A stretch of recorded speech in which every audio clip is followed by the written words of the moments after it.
Hello guys, welcome to another video of stock market friends. RD industries limited का जिस IPO का आज day 3 का सब्सक्रिप्शन ओपन हुआ, लास्ट डे जानेंगे लाइव सब्सक्रिप्शन जीएमपी कितना चल रहा है, लिस्टिंग कितना मिलेगा, परफॉर्मेंस कैसा रहा, अप्लाई करिए या फिर नहीं, फाइनल डिसीजन क्या है, इन सभी पॉइंट्स को डिस्कस करेंगे। और ये कोई रिकमेंडेशन वीडियो नहीं है, इसलिए जो भी फाइनल डिसीजन होगा अपने रिस्क पर लीजिएगा। चलिए फ्रेंड्स, वीडियो को स्टार्ट करते हैं। तो गाइस, आईपीओ 5 को ओपन हुआ था, 7 को क्लोज किया जाए, मतलब आज क्लोज किया जा रहा है। 12 3 डे आईपीओ है। 12 अगस्त का लिस्टिंग डेट, ₹2 का फेस वैल्यू, 50 to 53 रुपीज का प्राइस बैंड, 281 शेयर्स की lot size, fresh capital OFS combination book build IPO, 426 crore का इशू साइज, जिसमें फ्रेश कैपिटल 320 करोड़ का, ओएफएस 106 करोड़ का किया जा रहा है। अलॉटमेंट और ये लिस्टिंग बुक बिल्ड आईपीओ और लिस्टिंग हो रहा है बीएसई एनएसई दोनों में।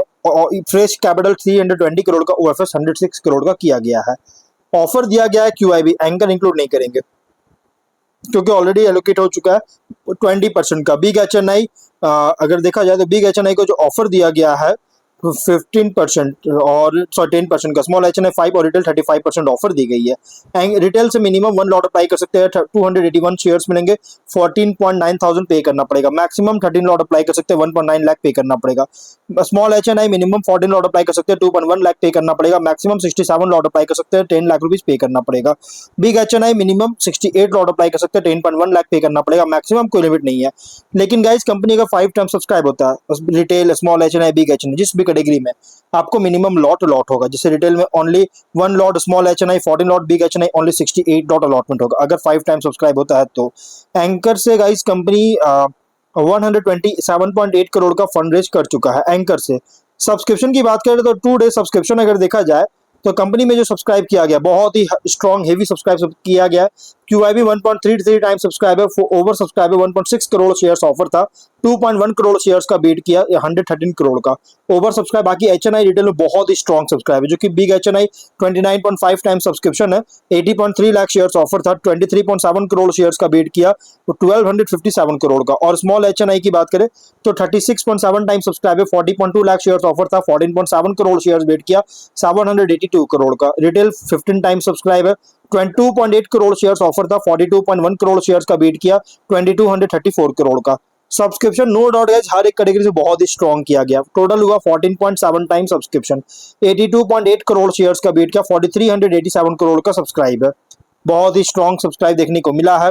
लेकिन जीएमपी अगर देखा जाए तो कंपनी का ट्रेड कर रहा है 15.5 रुपीज का, 29.2% का स्ट्रॉन्ग लिस्टिंग गेन एक्सपेक्ट कर सकते हैं। 68.5 रुपीज का एस्टिमेटेड लिस्टिंग प्राइस, 4355 रुपीज का एस्टिमेटेड प्रॉफिट सिंगल लॉट में मिल सकता है। लेकिन अगर हम इसके जीएमपी यहाँ पे कंपनी का बिजनेस की बात करें तो इसका जो बिजनेस है ये one of the leading player है लीड और अदर मेटल्स के रिसाइकलिंग में। और फाइनेंशियल देखा जाए तो टॉप एंड बॉटम लाइन में रिमार्केबल ग्रोथ देखने को मिल रही है। आप यहाँ देख सकते हैं एवरी फाइनेंशियल ईयर कंपनी का बहुत तेजी से ग्रोथ होता हुआ नजर आ रहा है, बहुत ही स्ट्रॉन्ग ग्रोथ है। और कंपनी जो है ना यूजर इंडस्ट्री के प्रॉक्सिमिटी में काम करता है, जिससे लॉजिस्टिक्स पर सेव कर रही है और इससे हायर मार्जिन अर्न करने में हेल्प करता है कंपनी के लिए। लेकिन कंपनी सबसे ज्यादा रेवेन्यू जो है प्योर लीड से करती है, जो कि 56.7% का, और लीड एलॉय से, दोनों पर प्रोडक्ट पर बहुत ज्यादा डिपेंडेंस है, जो कि 27.5% का कंट्रीब्यूशन है। और कंपनी का अगर डोमेस्टिक से देखेगा तो 55.5% का, और एक्सपोर्ट से 39.8% का रेवेन्यू जनरेट करता है, जिसमें मेनली सिंगापुर से रेवेन्यू जनरेट करता है और स्विट्जरलैंड से, यही 2 कंट्रीज से कंपनी मेनली रेवेन्यू जनरेट करता है।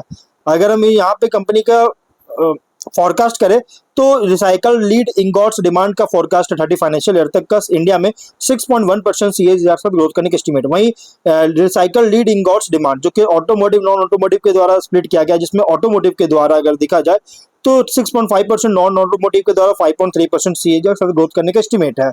वहीं लीड एसिड बैटरी का प्रोडक्शन ट्रेंड 7.4% सीएजीआर ग्रोथ करने का फोरकास्ट बताया गया। कॉम्पिटिटर है Gravita India, Pondy Oxides, Jain Resource Recycling, इसके कॉम्पिटिटर है। ऑब्जेक्टिव क्या है तो incremental working capital requirement fund करना चाहता है, आउटस्टैंडिंग बोरोइंग्स इसका रिपेमेंट या पेमेंट करना चाहते हैं, जनरल कॉर्पोरेट पर्पस के लिए फंडिंग चाहता है। Ratios ROE 81, ROCE 44.2, RONW 57.4, PAT margin 7.2, EBITDA margin 12.6% का, डेट इक्विटी 1.2, पीबी है कंपनी का 21.5, पी रेशियो 16 टाइम का, और promoter holding P ratio 91.5, post issue 67.6% का। रिसेंट फाइनेंशियल डेटा के अकॉर्डिंग प्राइस बैंड जो रखा गया एग्रेसिव, मतलब कि ओवरली प्राइस रखी गई है।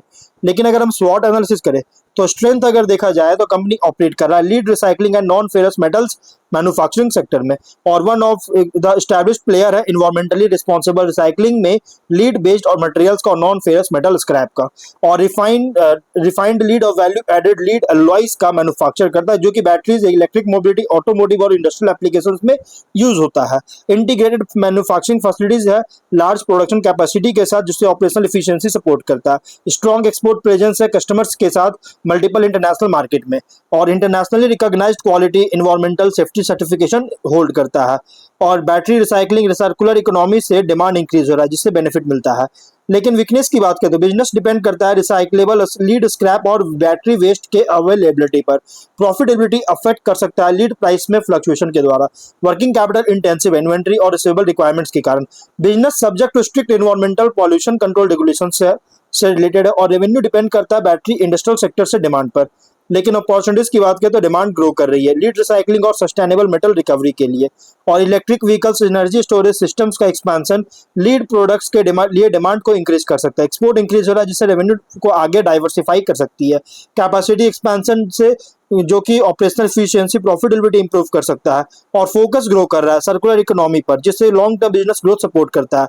लेकिन थ्रेट अगर देखा जाए तो स्ट्रॉन्ग कॉम्पिटिशन है ऑर्गेनाइज्ड अनऑर्गेनाइज्ड रिसाइकलिंग कंपनी से, और इन्वायरमेंटल रेगुलेशंस में कोई बदलाव होता है तो कॉम्प्लायंस कॉस्ट को इंक्रीज कर सकता है। ग्लोबल मेटल प्राइस में वोलेटिलिटी मार्जिन इंपैक्ट कर सकता है। Supply chain disruption raw material availability को अफेक्ट कर सकता है। Economic slow down industrial demand को रिड्यूस कर सकता है।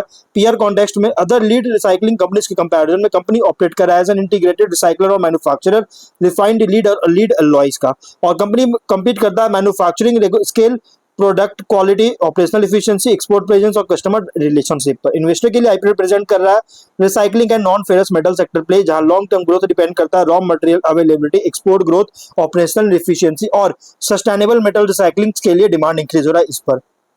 लिस्टिंग स्ट्रेटजी, लिस्टिंग गेन के लिए अगर सब्सक्रिप्शन डिमांड स्ट्रॉन्ग होता है रिटेल, एचएनआई, क्यूआईबी हर एक कैटेगरीज में, तो कंसीडर कर सकते हैं। साथ में जीएमपी सब्सक्रिप्शन ट्रेंड मॉनिटर कीजिए इशू क्लोज से पहले।